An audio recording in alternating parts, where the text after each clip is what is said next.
بسم اللہ الرحمن الرحیم اللہم صلی علی سیدنا و مولانا محمد و اصحاب سیدنا و مولانا محمد و بارک وسلم۔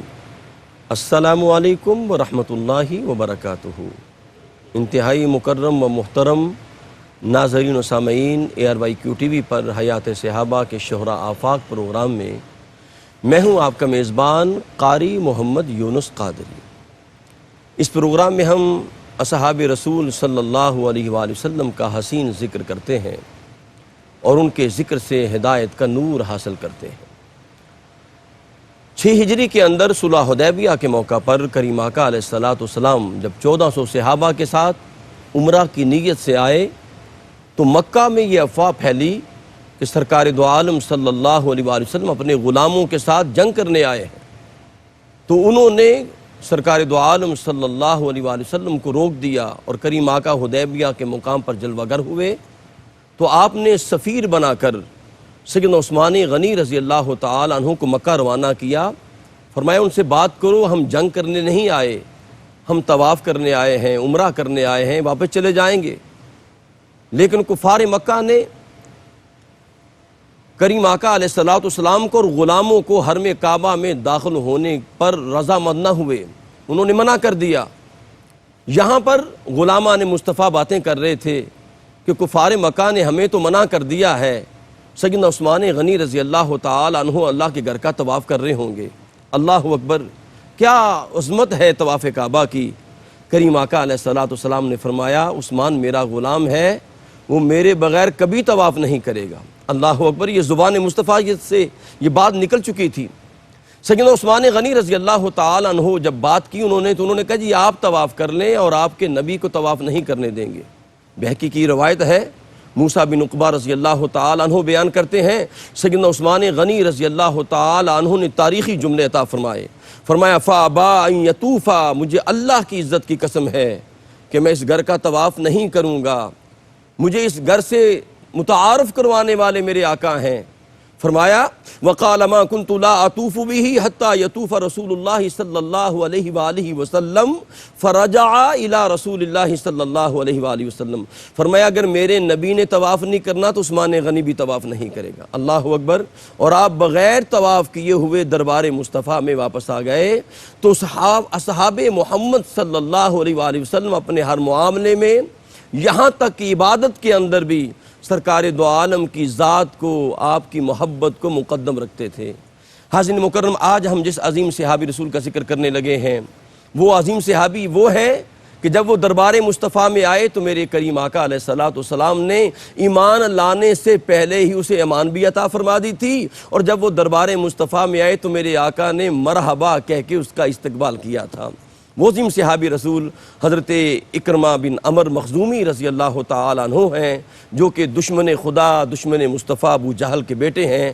ان پہ آج ہم بات کریں گے، اور ہمارے ساتھ ہمیشہ جلوہ فرما ہوتے ہیں عالم اسلام کے عظیم مفتی حضرت علامہ مولانا مفتی محمد طاہر تبسم قادری صاحب۔ السلام علیکم ورحمۃ اللہ وبرکاتہ۔ وعلیکم السلام ورحمۃ اللہ۔ حضور قبلہ مفتی صاحب خوش آمدید کہتے ہیں جی آپ کو۔ جزاک اللہ خیر۔ آج عظیم صحابی رسول کا ذکر ہے جن کا استقبال سرکار دو عالم نے خود فرمایا، کیا فرمائیں گے ان کے قبول اسلام پہ؟ بسم اللہ۔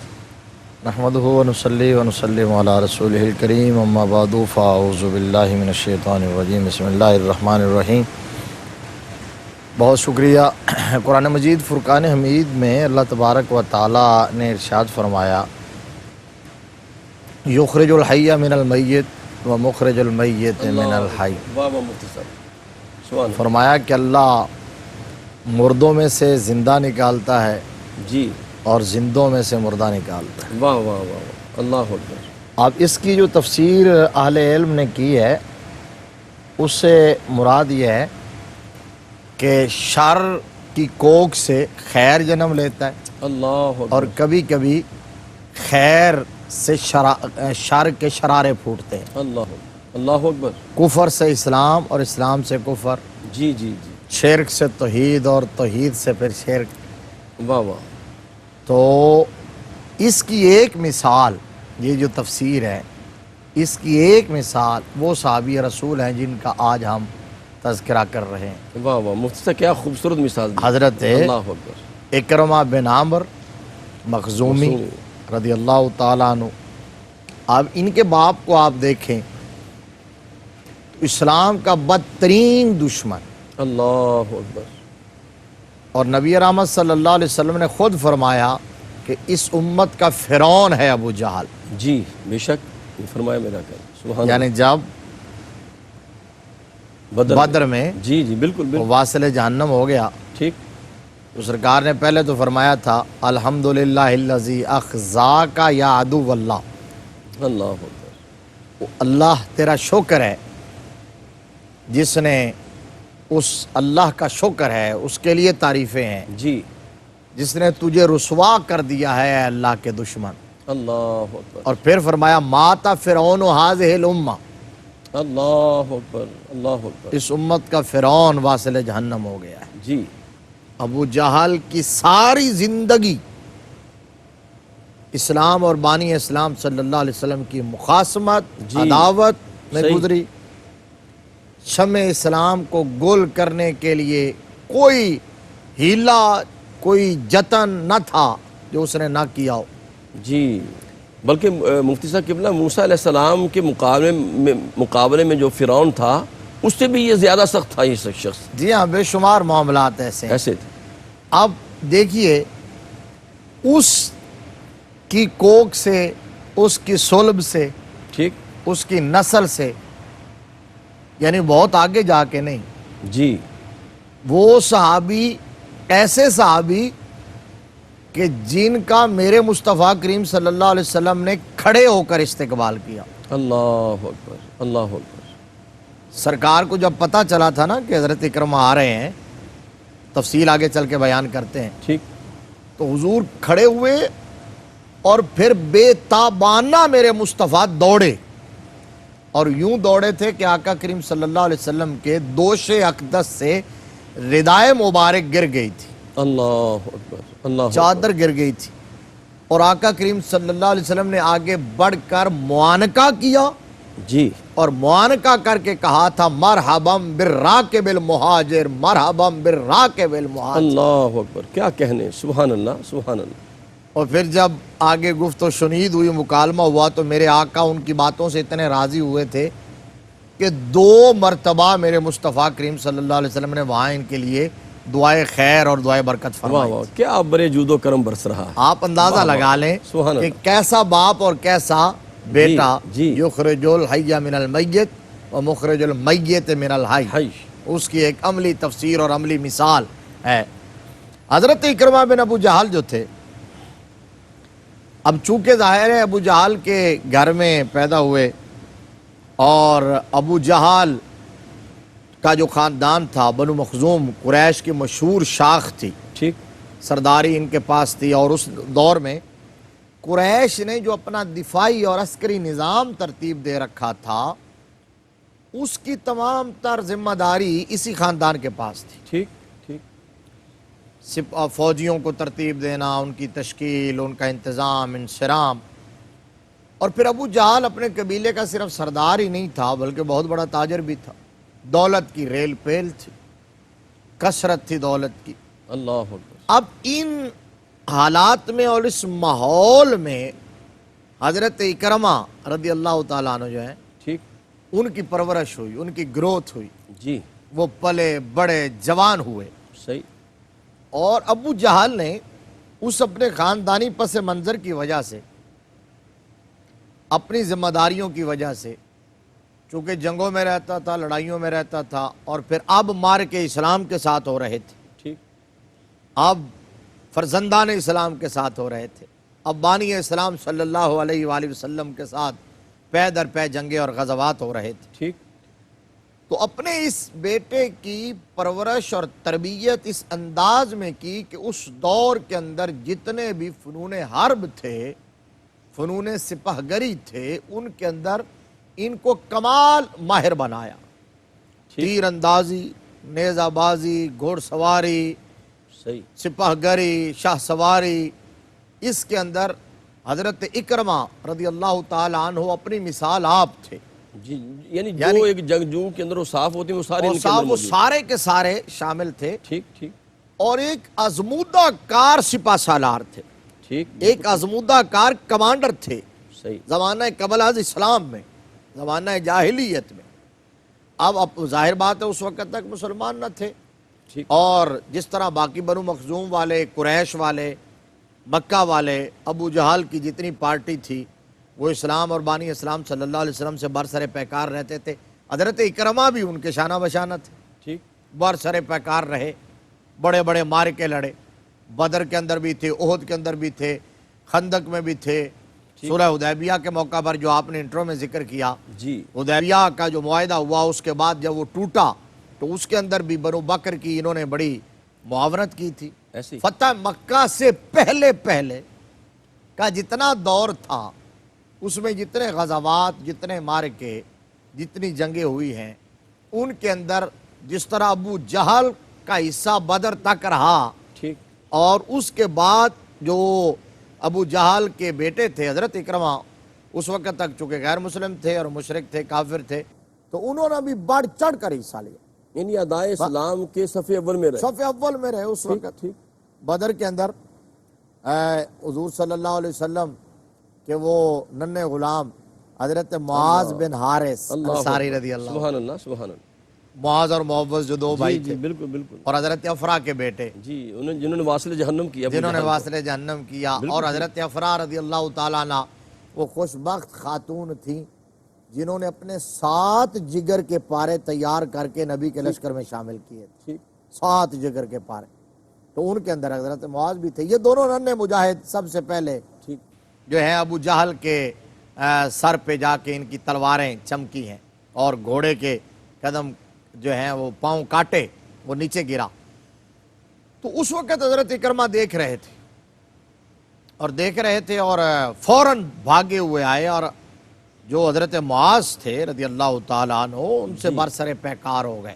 ٹھیک حضرت معاذ کا ایک بازو کٹ چکا تھا۔ اللہ اکبر، کیسا ایمان افروز واقعہ ہے کہ ایک بازو کٹ چکا، اور جب کٹا تھا تو تھوڑا سا چمڑا جس سے وہ بازو ابھی اٹکا ہوا تھا اور لڑائی میں رکاوٹ بن رہا تھا، تو انہوں نے پاؤں کے نیچے رکھا جی اور کھینچ کے اس کو کاٹ کے توڑ کے ادھر پھینک دیا، واہ کہا واہ، مجھے وہ بازو نہیں چاہیے کیا کہنے میں، جو مصطفیٰ کی عزت اور ناموس کے دفاع میں رکاوٹ بن واہ جائے۔ واہ واہ، مفتی صاحب یہیں سے انشاءاللہ جوڑیں گے آپ کی بات کو۔ ناظرین محترم، عظیم صحابی رسول حضرت اکرمہ رضی اللہ تعالیٰ عنہ کا حسین ذکر جاری و ساری ہے۔ قلب و روح کو ذکر مصطفیٰ سے معطر رکھیں، ملاقات کرتے ہیں ایک وقفے کے بعد۔ السلام علیکم ورحمۃ اللہ وبرکاتہ۔ ناظرین مکرم، حیات صحابہ رضی اللہ تعالیٰ عنہم کے بابرکت پروگرام میں آپ شامل ہیں، اور مفتی صاحب نے کیا خوبصورت بات، کیا خوبصورت حوالہ دیا، یخرج الحی من المیت ومخرج المیت من الحی، کہ رب کائنات کا نظام دیکھیں، کبھی وہ شر سے خیر کو نکالتا ہے اور کبھی خیر سے شر جنم لے لیتا ہے۔ اور مجھے وہ بات یاد آ رہی ہے، کریم آقا علیہ السلام طائف کی وادی میں جب تھے تو آپ کا جسم اطہر جب لہو لہان کیا گیا تھا تو فرشتوں نے کہا تھا نا یا رسول اللہ حکم تو دیں ان کو تباہ و برباد کر دیا جائے، تو میرے کریم آقا نے وہ نگاہ مصطفیٰ دیکھ رہی تھی، میرے آقا نے فرمایا تھا ان کی نسلوں میں میرے غلام پیدا ہوں گے، اور اللہ کی بارگاہ میں دعا کی تھی، اللہم اہدی قومی فإنہم لا یعلمون۔ جی مفتی صاحب قبلہ۔ تو وہ حضرت معاذ کو انہوں نے دیکھا تو حضرت معاذ کے سامنے آ گئے اور ان سے برسر پیکار ہوئے، لیکن جب دیکھا نا کہ یہ ننھا مجاہد اور محمدی کچھار کا یہ شیر، اللہ اکبر، یہ تو ٹوٹے ہوئے بازو کے باوجود یوں جھپٹ رہا ہے اور یوں سینہ سپر ہے اور ڈٹ کے کھڑا ہے میدان کے اندر، تو بالآخر اکرمہ کو وہاں سے میدان چھوڑنا پڑا، ٹھیک اپنے گھوڑے کو ایڑی لگائی اور ان کے سامنے سے بھاگ گئے۔ تو یہ ایک حوالہ تھا غزوہ بدر کے اندر، تو یہ شریک تو تھے۔ پھر احد کے اندر اب چونکہ باپ بھی واصل جہنم ہو چکا تھا، اور باپ بھی ابو جہل جیسا جو سردار ہو اور اس امت کا فرعون جسے کہا گیا، اب ابو جہل تو اسے مسلمان کہتے تھے اور حضور کے غلام کہتے تھے، ادروائز وہ تو اپنے آپ کو ابو الحکم کہلواتا تھا، ٹھیک ٹھیک، اس کے ماننے والے اسے ابو الحکم کہتے تھے، اور ابو الحکم کا مطلب کیا تھا کہ ان کے نزدیک اس دور میں اس سے بڑا انٹلیکچوئل کوئی نہیں تھا، ٹھیک، کوئی دانا آدمی نہیں، کوئی دانا آدمی نہیں تھا، اللہ عامر بن ہشام سے بڑھ کر کوئی فیصلے کرنے والا، تو ابو الحکم کے نام سے جانا جاتا تھا۔ یہ تو پھر جب مسلمانوں نے اور فرزندان اسلام نے دیکھا کہ ہو ابو الحکم، حکمتوں کا بھی باپ، اور اس کو حق کی معرفت نصیب نہ ہو، ہاں ہاں ہاں، واہ واہ واہ، اس مصطفیٰ کی پہچان نصیب نہ ہو، تو وہ ابو الحکم نہیں ہے، وہ ابو جہل ہے۔ ابو جہل ہے۔ اب دنیا ابو جہل کے نام سے جانتی ہے، ابو الحکم بھی محو ہو گیا اذہان سے، ایون کہ اس کا نام بھی کسی کو یاد نہ رہا۔ آپ یہ دیکھ لیجئے کہ جو حضور کی غلامی میں آ کے سیقل ہو گیا، ٹھیک ٹھیک، جس کو میرے آقا نے چمکا دیا واہ واہ واہ، اور کوئی لقب عطا فرما دیا، سبحان اللہ، وہ لقب صبح قیامت تک ہر ایک کی زبان پر رہا، لوگ اس کا نام بھول گئے۔ سبحان اللہ، اور جو دشمنی میں اس قدر آگے بڑھا ہے کہ اس کو کوئی کنیت مل گئی یا لقب مل گیا، ٹھیک، تو اس کا بھی دنیا نام بھول گئی ہے، اور اس کا وہ لقب ہی یاد رہا ہے جس طرح ابو جہل ہے۔ اللہ، تو اس کا مطلب میرے مصطفیٰ کریم صلی اللہ تعالیٰ علیہ وآلہ وسلم کی رحمت کا دریا بھی دو دھارا ہے، ادھر بھی بہتا ہے، ادھر بھی بہتا ہے۔ کیا کہنے مفتی صاحب، اب یہ ابو جہل کو بھی شہرت کا یہ فیضان ملا ہے کہ صبح قیامت تک اس کا نام اس انداز میں لیا جاتا رہے گا، یہ دشمن رسول تھا، کھڑا تھا وہاں۔ ٹھیک، تو اب چونکہ یہ مارا گیا تھا بدر میں، تو اب اکرمہ جو تھے ان کی کیا کہتے ہیں، انتقام کی آگ اور زیادہ جوش مار رہی تھی، تو احد کے اندر وہ پہلے سے زیادہ جوش کے ساتھ شریک ہوئے، حتیٰ کہ اپنی بیوی ام حکیم جو تھیں جی، ان کو بھی لے کے آئے، چچا زاد تھی ان کی، ٹھیک، تو ان کو بھی لے کے آئے اور وہ بھی وہاں شامل تھی۔ اور احد میں میرے آقا کریم صلی اللہ علیہ وسلم نے عین عین کے اس درے پر، بڑی مشہور بات ہے، ہمارے ناظرین جانتے ہیں، کہ صحابہ اکرام کا ایک گروپ جو ہے اس کو پوائنٹ کیا تھا، اور حکم یہ تھا کہ تا حکم ثانی اس کو لیفٹ نہیں کرنا، یہاں کھڑے رہنا جب تک کہ نیکسٹ آرڈر نہ آ جائے۔ ٹھیک، تو اب وہ جب مسلمانوں کو آغاز میں، سٹارٹ میں فتح نصیب ہو گئی، جی، تو ان میں سے بعض کا خیال یہ تھا کہ اب اختتام جنگ تک ہی حکم تھا، تو جنگ تو ختم ہو گئی، تو وہ اترے نیچے اور آ کے دیگر اصحاب کے ساتھ مال غنیمت سمیٹنے لگے۔ کچھ وہاں قائم رہے جن کا خیال یہ تھا کہ نہیں، آقا کریم صلی اللہ علیہ وسلم کے فرمانے کا مطلب یہ ہے کہ قائم رہنا جب تک کہ نیکسٹ آرڈر نہ آ جائے۔ اب ایک بات یہاں یاد رکھیے ٹھیک، کہ وہ صحابہ اکرام رضوان اللہ علیہ مجمعین جو نیچے آئے تھے، جن سے میرے مصطفیٰ کریم صلی اللہ علیہ وسلم کے حکم کی عدولی ہوئی، وہ بھی قصدن نہیں تھی، جی، شعوری نہیں تھی، اجتہاد پر مبنی تھی، اجتہادی خطا تھا، اجتہادی خطا تھی۔ سوچ ان کی یہ تھی کہ آرڈر اس وقت تک ہے یہاں کھڑا رہنے کا جب تک کہ جنگ کا اختتام نہ ہو جائے۔ لیکن پھر کیا ہوا کہ اس اجتہادی خطا کے پیش نظر بھی اگر سرے منہ بھی مسلمان انحراف کر جائیں اطاعت رسول سے، اتباع رسول سے، اللہ تو اکبر، اللہ فتح کو شکست میں تبدیل کر دیتا ہے۔ یہ ہے پیغام اس کے اندر۔ تو اگر کوئی شعوری طور پر باغی ہو جائے نظام مصطفیٰ کا اور اللہ شریعت اکبر، مصطفیٰ کا، اللہ اکبر، نظام اسلام کا، اور پھر ڈھونڈتا پھرے کہ ہم سے فتح کیوں روٹ گئی، عزت کیوں روٹ گئی، ہم سے وہ جو ہے وہ وقار کیوں روٹ گیا، تو وقار چاہتے ہو تو واپس پلٹنا پڑے گا۔ جی مفتی صاحب، اب ادھر وہ انہوں نے چھوڑا ہے، اور پیچھے سے مشہور ہے نا حضرت خالد بن ولید رضی اللہ تعالیٰ عنہ، اس وقت تک مسلمان ہو، اور وہ بھی بنو مخزوم کے ہیں۔ ٹھیک، خالد بن ولید بھی اسی قبیلے کے ہیں، وہ بھی مخزومی ہیں۔ ٹھیک ہے، تو خالد بن ولید کے ساتھ اکرمہ تھے، ٹھیک، یہ دونوں جہاں دیدہ سپہ سالار، نڈر، بہادر، اللہ اکبر، دونوں نے پلٹ کے پیچھے سے حملہ کیا، اور وہاں جو صحابہ کھڑے تھے ان کو شہید کیا، اور پھر ادھر سے جب میدان میں داخل ہوئے تو انتشار ہوا، بھگدڑ مچی، اور مسلمانوں کے قدم اکھڑ گئے، اور پھر 70 مسلمان جو ہے انہوں نے جام شہادت نوش کیا، اور نبی مکرم صلی اللہ علیہ وسلم کا دندار مبارک بھی شہید ہوا، تو وہاں بھی یہ شامل تھا۔ اس کے بعد غزوہ احزاب جب ہوا، جب تمام قبائل نے مل کے مدینہ شریف پر حملہ کیا، اکرمہ ان میں بھی شامل تھے۔ صلح حدیبیہ کا آپ نے تذکرہ کیا، ٹھیک، ٹھیک، نبی رحمت صلی اللہ علیہ وسلم اپنے 1400 صحابہ کے ساتھ حدیبیہ کے مقام پر تشریف فرما ہوئے، سفارتکاری ہوتی رہی، جی مفتی صاحب، اور بالآخر راستہ نہ نکلا آگے جانے کا، ٹھیک، تو وہاں معاہدہ ہوا، اور اس معاہدے کے اندر جو شرائط تھی ان کی تفصیل کا تو اس وقت ٹائم نہیں ہے اور موضوع نہیں ہے، صرف ایک بات جو موضوع سے ریلیونٹ ہے ٹھیک، وہ یہ ہے کہ اس معاہدے کی شرائط میں ایک شرط یہ تھی کہ مدینہ اور مکہ کے درمیان اور قرب و جوار کے اندر جتنے بھی قبائل رہتے ہیں وہ آزادانہ طور پر جس کے ساتھ چاہیں وہ معاہدہ کر کے حلیف بن جائے، چاہے مدینہ شریف کے ساتھ یا مکہ والوں کے ساتھ۔ تو دو قبائل تھے بڑے، ایک بنو خزا اور ایک بنو بکر۔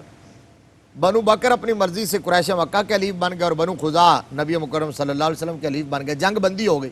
ٹھیک۔ اب یہ تھا کہ 2 سال تک کوئی کسی پر حملہ نہیں، 18 ماہ یہ جنگ بندی رہی، اور 18 ماہ کے بعد وہ جو قریش کا حلیف قبیلہ تھا بنو بکر، انہوں نے بغیر بتائے اچانک نبی مکرم صلی اللہ علیہ وسلم کے حلیف قبیلے بنو خزا پر حملہ کر دی۔ ٹھیک۔ شب خون مارا، قتل و غارت گری کی، خون کی ندیاں بہا دی۔ ایون کہ جو لوگ وہاں سے بھاگ کے آ کے حرم شریف کے اندر پناہ گزین ہوئے، انہیں بھی انہوں نے نہیں چھوڑا۔ اور یہاں ایک ایمان افروز بات یہ ہے، نبی مکرم صلی اللہ علیہ وسلم اس وقت سرزمین مدینہ پر تھے، اور اس رات میرے آقا ام المومنین حضرت سیدہ میمونہ سلام اللہ علیہا کے گھر میں تھے، ٹھیک۔ اور آقا تہجد کے وقت وضو فرما رہے تھے۔ وضو فرماتے ہوئے میرے آقا کریم صلی اللہ علیہ وسلم کوئی گھر میں نہیں تھا، جی۔ کوئی قاصد نہیں آیا تھا، ٹھیک۔ کوئی پیغام نہیں لایا تھا، کسی نے دروازہ نہیں کھٹکھٹایا تھا۔ ام المومنین تھی اور تاجدار کائنات تھے۔ سبحان اللہ۔ تو میرے آقا نے وضو فرماتے ہوئے کہا کہ لبیک لبیک لبیک نصرتا نصرتا نصرتا۔ اللہ اکبر، سبحان اللہ مفتی صاحب۔ میرے آقا نے فرمایا لبیک لبیک لبیک نصرتا نصرتا۔ نصرتا نصرتا نصرتا۔ اب اس کا معنی یہ ہے میں حاضر میں حاضر میں حاضر، جی۔ اور تمہاری مدد ہو گئی، تمہاری مدد ہو گئی، تمہاری مدد ہو گئی، نصرتا، تیری مدد ہو گئی۔ ام المومنین نے حضرت میمونہ سلام اللہ علیہا نے جب یہ آقا کریم صلی اللہ علیہ وسلم کی آواز سنی اور الفاظ سنے، حضور بلند آواز سے بولے، تو گھبرا گئیں، اور جب آئی اور پوچھا، عرض کیا کہ آقا یہ آپ نے کیا فرمایا؟ کوئی دوسرا بندہ نظر نہیں آیا، کوئی آواز دینے والا، پیغام لانے والا۔ ٹھیک۔ تو آقا کریم صلی اللہ علیہ وسلم نے فرمایا کہ مکہ کے نواح میں ہمارا حلیف قبیلہ بنو خزا، جی۔ اس پر بنو بکر نے کیا ہے حملہ، اور بنو خزا کا ایک راجز خان جس کو کہتے ہیں، ٹھیک۔ جو استغاثہ کرتا ہے، اس نے مجھ سے مدد مانگی ہے۔ اللہ اکبر۔ اس نے مجھ سے مدد مانگی ہے کہ آقا ہماری مدد فرمائیے۔ تو میں نے اس کی آواز کو سنا اور اس کا جواب دیا ہے واہ واہ واہ۔ لبیک لبیک لبیک نصرتا نصرتا۔ نصرتا۔ آپ دیکھیے، ایک لمحے کے لیے روک کے سوچئے کہ وہ ہے مکہ کے قریب، جی۔ میرے آقا ہیں مدینے میں، یہ 350 میل کا فاصلہ ہے، کوئی 600 کلومیٹر بنتا ہے۔ ٹھیک مفتی صاحب۔ تو اتنے ڈسٹینس پہ آمنہ کا لال تشریف فرما ہے، وہاں کا ایک شخص اگر مدد کے لیے پکار رہا ہے، میرے نبی سن بھی رہے ہیں، دیکھ بھی رہے ہیں، جواب بھی عطا فرما رہے ہیں، اور وہیں بیٹھے بیٹھے مدد بھی فرما رہے ہیں۔ تو اب انہوں نے یہ پکارا، تو اس لیے تو سید اعلیٰ حضرت نے کہا کہ فریاد امتی جو کرے حال زار میں، واہ واہ، ممکن نہیں کہ خیر بشر کو خبر نہ، واللہ وہ سن لیں گے، فریاد کو پہنچیں گے۔ اتنا بھی تو ہو کوئی جو آہ کرے دل سے۔ کیا اور مفتی صاحب میں چھوٹی سی بات عرض کرنا چاہوں گا، صفوان بن امیہ و عمیر بن وہب یہ دونوں کافر تھے، اور جب انہوں نے یہاں بیٹھ کے سرکار دو عالم کے قتل کا ارادہ بنایا، اور عمیر بن وہب سرکار کی بارگاہ میں کعبہ کے اندر کعبہ کے سائے حتیم کے سائے میں، تو سرکار دو عالم نے فرمایا تھا کہ تم وہاں باتیں کر رہے تھے، میں مدینے میں سن رہا تھا۔ سبحان اللہ۔ یہی ہے کہ آقا کریم صلی اللہ تعالیٰ علیہ وآلہ وسلم تو لوح دل پر گزرنے والی تحریر کو بھی جانتے ہیں۔ واہ واہ واہ۔ سر عرش پر ہے تیری گزر، دل فرش پر ہے تیری نظر، ملکوت و ملک میں کوئی شے نہیں وہ جو تجھ پہ عیا نہیں، سبحان اللہ۔ اور کوئی غیب کیا تم سے نہا ہو بھلا، جب نہ خدا ہی چھپا تم پہ کروڑوں درود۔ تو یہ بنو بکر نے جو حملہ کیا تھا آقا علیہ السلام کے حلیف قبیلے بنو خزاعہ پر، اس کی بھی بھرپور مدد، تائید اور پشت پناہی جو ہے وہ اکرمہ نے کی تھی۔ ٹھیک۔ مفتی صاحب قبلہ آپ دوبارہ حاضر ہوتا ہوں۔ ناظرین محترم، عملاً اس معاہدے کو توڑا گیا، اور توڑنے والے اور پھر انہوں نے حملہ کیا، بچوں کو، عورتوں کو قتل کر دیا، یہاں تک کہ جو حرم کعبہ میں جنہوں نے پناہ لی ان کو بھی قتل کر دیا گیا، اور ان کو قتل کرنے والوں میں مشرکین مکہ میں جو شخص سب سے آگے تھا وہ اکرمہ تھے، جو بعد میں نبی کی غلامی میں آئے۔ قلب و روح کو ذکر مصطفیٰ سے معطر رکھیں، ملاقات کرتے ہیں ایک وقفے کے بعد۔ السلام علیکم ورحمۃ اللہ وبرکاتہ۔ انتہائی مکرم ناظرین و سامعین، حیات صحابہ رضی اللہ تعالی عنہ کے بابرکت پروگرام میں آپ شامل ہیں، اور ہماری خوش بختی ہے ہمارے ساتھ عالم اسلام کے عظیم مفتی حضرت علامہ مولانا مفتی محمد طاہر طبسی قادری دامت برکاتہ قدسیہ جلوہ فرما ہے۔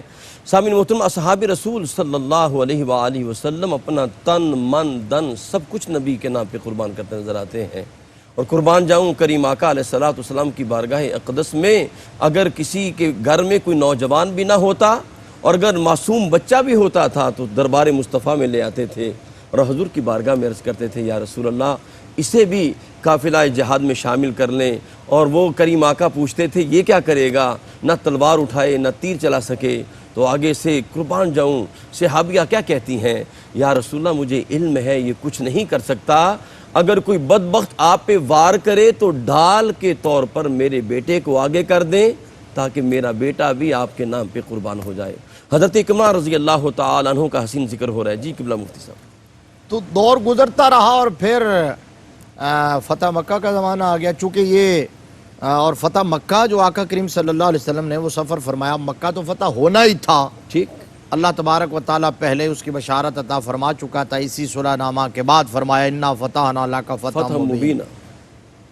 یعنی یہ بات ہمارے ناظرین کو سمجھنی چاہیے کہ یہ جو ہے نا انا فتحنا لک فتحا مبینا، اللہ نے فرمایا کہ بے شک ہم نے آپ کو فتح مبین دی ہے، یہ فتح مکہ کے وقت اس کا نزول نہیں ہے، ٹھیک، صلح نامہ حدیبیہ کو اللہ نے فتح مبین قرار دیا ہے۔ اللہ اکبر، اللہ اکبر۔ یہ صلح جو صلح نامہ لکھا گیا وہاں معاہدہ ہوا، جس کے اندر صحابہ اکرام بہت پریشان بھی تھے، سیدنا فاروق اعظم تو جلال میں آ گئے تھے اللہ اکبر، کیونکہ بظاہر شرائط مسلمانوں کے خلاف تھی، اور نرم شرائط پر معاہدہ ہو رہا تھا۔ یہاں تک عمر فاروق کہنے لگے یا رسول کیا ہم حق پہ نہیں ہیں، یہ ہم دب کے بات کیوں کریں یہ معاملہ؟ تو لیکن جو اس کے عواقب تھے، ٹھیک ٹھیک، جو فوائد تھے، ثمرات تھے، نتائج تھے، واہ واہ واہ، ان کو یا اللہ کا پیارا محبوب دیکھ رہا تھا یا نبی کا یار غار سمجھ رہا تھا۔ مزاج شناس دو مطمئن تھے، اللہ اکبر، دو ہستیاں سیٹسفائیڈ۔ اور مفتی صاحب وہی جملے جو سرکار نے سیدنا عمر کو عطا فرمائے تھے وہی جملے تاجدار صداقت نے عطا فرمائے تھے۔ یہی بات تو وہ یہ ہے مزاج شناسی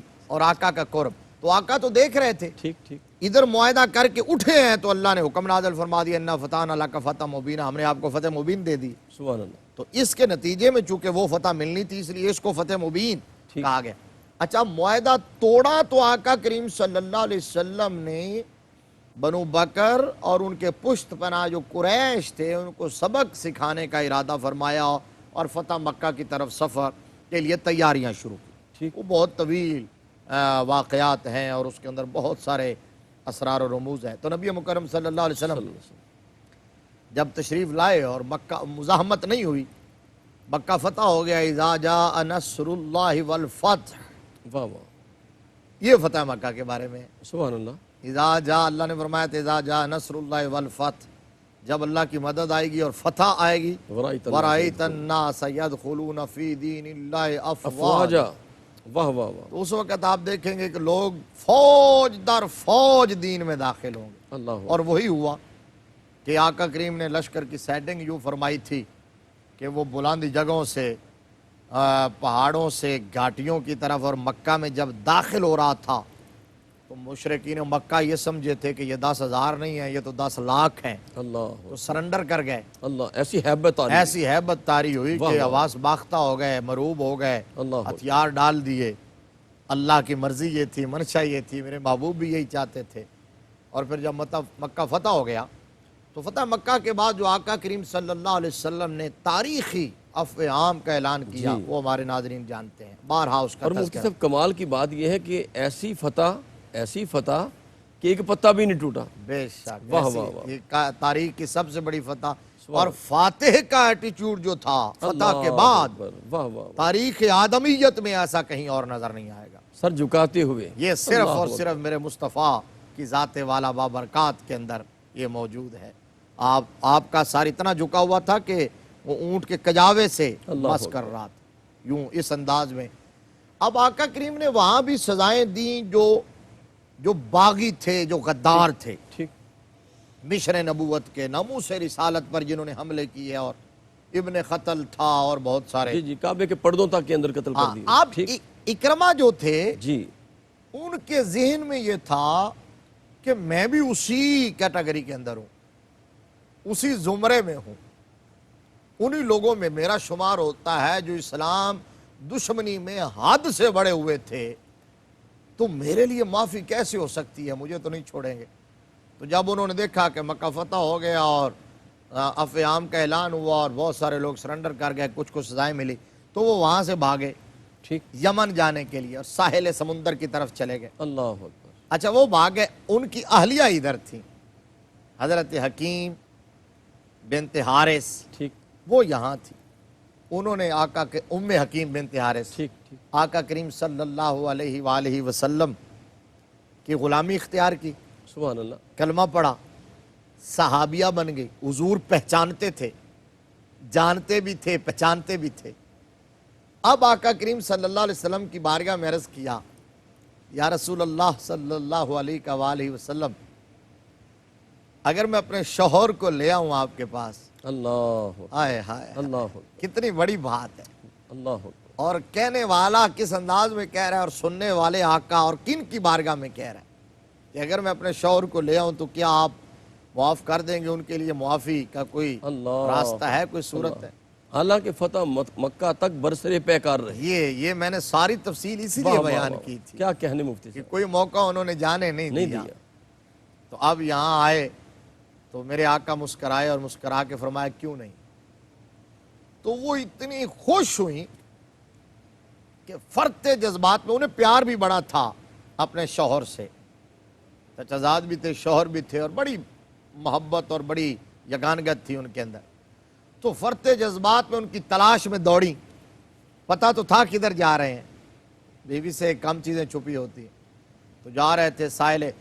وہ ایک حضرت اکرمہ جو تھے وہ کشتی میں سفر کرتے ہوئے باہری بیڑے میں، ادھر دیکھیں قدرت جب فیصلہ کرتی ہے اور کسی کا انتخاب کرتی ہے اور کسی کا مقدر کا ستارہ جب سعادت مندی کی طرف پلٹتا ہے، واہ واہ مفتی صاحب. تو وہ کشتی ہچکولے لینے لگی، ڈاما ڈول ہو گئی، اضطراب کا شکار ہو گئی. تو اکرمہ جو تھے وہ لات و عزا کو یاد کرنے لگے. تو ملاحوں نے کہا یہاں لات و عزا کام آنے والے نہیں ہیں، اللہ یا اگر کوئی کشتی کو بچائے گا تو مصطفیٰ کا خدا بچائے گا. کیا کہنے. سبحان اللہ سبحان اللہ. تو اس بات نے ایسا دل پہ اثر کیا کہ حضرت اکرمہ فوراً کہنے لگے کہ یا اللہ، میں وعدہ عہد کرتا ہوں کہ اگر یہاں سے میں بچ کے چلا گیا تو تیرے محبوب کی بارگاہ میں حاضر ہو جاؤں گا اور معافی مانگوں گا، اور مجھے پتہ ہے وہ اتنے کریم ہیں کہ وہ معاف فرما دیں. اللہ اکبر. کیا کہنے. سبحان اللہ سبحان اللہ. اچھا اب وہ کشتی اچکولے کھاتی رہی اور آگے جانے کی بجائے بیک ہوئی، اور جہاں سے چلی تھی وہیں آ کے لنگر انداز ہوئی. ادھر کشتی واپس پہنچی ہے، ادھر آپ کی اہلیہ بھی پہنچ گئی ٹھیک. وہیں. اب وہاں سے بلایا، ان کو بلا کے اتارا اور کہا کہ آقا کریم صلی اللہ تعالیٰ علیہ وآلہ وسلم کے بارے میں آپ نے غلط اندازے لگائے. اللہ اکبر. کیا کہنے. سبحان اللہ. میں تو اب دیکھ کے آ رہی ہوں، عملی مظاہرہ اور مشاہدہ میں نے کیا ہے، وہاں تو منظر ہی کچھ اور ہے، کیفیت ہی کچھ اور ہے. جی جی. وہ عام بادشاہوں والی بات ہی نہیں ہے. اللہ اکبر. وہاں عام فاتحین کی طرح کے آرڈرز نہیں ہیں. وہ تو رحمت للعالمین اور سراپا رحمت ہے. ہاں ہاں ہاں. مفتی صاحب کو کہتے ہیں نا کہ خلق ایسا تو کسی اور نے پایا ہی نہیں، دشمن آ جائے تو چادر بھی بچھا دیتے. یہاں وہی تو ہوا ہے. دیکھیں سبحان اللہ سبحان اللہ. چادر میرے آقا نے کیسے بچھائی، کیسا استقبال کیا. تو کہا آپ چلیے، آقا نے آپ کے لیے معافی کا اعلان کر دیا ہے. اللہ اکبر. یہ حضرت اکرمہ نے سنا تو وہ بھی فرتے جذبات سے اپنے آپ پر کنٹرول نہ رکھ سکے، اپنی بیوی سے لپٹ چمٹ گئے، ان کو ساتھ لیا. پہنچے جب دربار رسالت میں، وہ جو بات میں نے بیان کی تھی، اب آقا کو پتہ بھی تھا سبحان اللہ سبحان اللہ. کہ ان کی اہلیہ جو ہے وہ عہد لے کے گئی ہیں، زمان نامہ لے کے گئی ہیں، امان نامہ لے کے گئی ہیں، اور ان کو لینے کے لیے گئی ہوئے ہیں. اور آقا پہچانتے بھی تھے. جب وہ آئے نا، میرے مصطفیٰ کی نظر پڑی اللہ اکبر. اس جوان پر، واہ واہ واہ. کڑی الجوان، شاہ سوار سپہ سالار. سبحان اللہ. تو میرے آقا کریم صلی اللہ تعالیٰ علیہ وآلہ وسلم کھڑے ہو گئے اور پھر آقا کریم آگے بڑھے یوں کہ دشمن بھی آئے تو چادر بچھا دیتے ہیں. واہ واہ واہ. دیکھ لیجئے یہ اللہ کے پیارے محبوب ہیں. یہ نہیں دیکھا کہ ابو جہل کا بیٹا ہے, اللہ اکبر. یہ نہیں کہا کہ یہ وہ اکرمہ بن ابی جہل ہے جو ساری زندگی مسلمانوں کو شہید کرتا رہا ہے. جی جی. حضور کو پتا تھا کہ اب مسلمان ہو کے آ رہا ہے, اللہ اکبر. اور جب لا الہ الا اللہ کہہ دیا تو پچھلی ساری باتیں ختم ہو گئی. سبحان اللہ مفتی صاحب. اس کے بعد ان کو یاد نہیں کیا جا سکتا. اسلام کے اور دین کے مزاج کو سمجھنے کی کوشش کیجئے. جی. وہاں خواہشات کا عمل دخل نہیں ہے, جذبات کا عمل دخل نہیں ہے. ٹھیک. میرے آقا آگے بڑے, حضور کی چادر مبارک دوش اقدس سے گر گئی اور پھر سرکار نے معانقہ کیا, باہوں میں لے لیا جس کو کہتے ہیں. سبحان اللہ. باہوں میں لیا تو آقا نے بار بار فرماتے تھے مرحبم بالراکب المہاجر, مرحبم بالراکب المہاجر. فتح مکہ 10,000 صحابہ تو آئے تھے وہاں سے مدینہ شریف سے, پھر یہاں کے لوگ جو اس وقت مسلمان ہوئے, سرکار ٹھہرے ہوئے تھے نا, سبحان یہ 2-3 دن کے بعد واپسی ہوئی ان کی. اللہ اکبر. تو آپ بتائیں کہ کتنا بڑا مجمع ہوگا, جی. کتنی بڑی محفل ہوگی. وہ آقا کریم اس انداز میں استقبال کر رہے ہیں, مرحبم بالراکب المہاجر, مرحبم بالراکب کیا کہنے. المہاجر. سبحان اللہ. استقبال کیا تو وہ آئے تو انہوں نے فوراً پتہ کیا کہا, جی. سرکار کی بارگاہ میں عرض کی آقا یہ کہہ رہی ہے کہ آپ نے مجھے امان دے دیا. اللہ اکبر. اپنی حالیہ کی طرف اشارہ کر کے میرے مصطفیٰ نے فرمایا یہ سچ کہہ رہی, اللہ اکبر. یہ ٹھیک کہہ رہی, سبحان اللہ. تمہارے لیے امان ہے. تو اس وقت فرط ندامت سے ان کا سر جھک گیا ہے اور بے ساختہ اتھرو بہ نکلے. اللہ اکبر. انہوں نے ان کے وہم و گمان میں بھی نہیں تھا کہ ایسا بھی کائنات میں ہو سکتا ہے. جی مفتی صاحب. پورا جاہلیت کا ٹریک ریکارڈ ان کا اپنا جو تھا, جی جی. وہاں جنگیں ہوتی تھی اور کس طرح انتقام در انتقام ہوتا تھا. تو کوئی اس ماحول کو اور نظام کو اور سسٹم کو چینج کرنے والی ایسی ہستی بھی آ سکتی ہے واہ. کہ جو اپنے بدترین دشمن کو اور بدترین دشمن کے بیٹے کو اس طرح معاف کر دے. تو رونے لگ گئے اور روتے ہوئے پھر عرض کی آقا میں شہادت دیتا ہوں کہ اللہ ایک ہے, اس کا کوئی شریک نہیں ہے. واہ واہ. آپ اللہ کے بندے اور اس کے پیارے محبوب اور اس کے رسول ہیں. میرے آقا آپ ہائے ہائے. پتہ کیا عرض کیا یہاں, اللہ اکبر. جب واہ واہ. روتے روتے عرض کیا آقا وہ جو میں نے زمانہ جاہلیت میں قبل از اسلام جو جی. کچھ کیا ہے, جو مخاصمت, جو مخالفت, جو عداوت, جو لڑائیاں کی ہیں اسلام کے خلاف, آقا کیا وہ معاف ہو جائیں گی؟ اللہ. میرے آقا نے فرمایا کیوں نہیں, الاسلام یہدم ما قبلہ, ہاں. دعا کیجئے. میرے آقا نے دعا کی, کیا کہنے. پھر دوبارہ بات کی, پھر میرے آقا نے دعا کی. آخری جملہ سن لیجئے. جی مفتی صاحب. کسی نے ان کو تانا دیا تھا, کہا کس کو, حضرت اکرمہ کو کہا کرتے تھے اے ابن عدو اللہ, ٹھیک. اللہ کے دشمن کے بیٹے. میرے نبی کو پتا چلا تو حضور نے خطبہ دیا اللہ. اور فرمایا یہ تم کیا کہہ رہے ہو؟ فرمایا کہ جو اسلام سے پہلے معزز ہے وہ اسلام میں اس سے بڑھ کر معزز کیا ہے, کہنے. اور کسی کافر کی وجہ سے کسی مسلمان کی دل آزاری نہیں کی جا ہاں سکتی. ہاں. کیا کہنے. سبحان اللہ. ہم تو مائل و کرم ہیں کوئی سائل ہی نہیں, راہ دکھائیں کسے کوئی راہ روے منزل ہی نہیں. اور میرے کریم آقا نے کیا خوبصورت بات عطا فرمائی. فرمایا یہ دشمن خدا نہیں ہے, یہ غلام مصطفیٰ ہے. ناظرین محترم, حضور قبلہ مفتی صاحب کی گفتگو کا سارا حاصل یہی ہے کہ معاف کر دیں. والکاظمین الغیظ والعافین عن الناس واللہ یحب المحسنین. اور قرآن کا یہی حکم, اس پہ عمل کریں. خذ العفو وامر بالعرف واعرض عن الجاہلین. اور قرآن کا یہی حکم ہے ولیعفوا ولیصفحوا الا تحبون ان یغفر اللہ لکم. اپنے میزبان قاری محمد یونس قادری کو اجازت دیجیے. السلام علیکم ورحمۃ اللہ وبرکاتہ.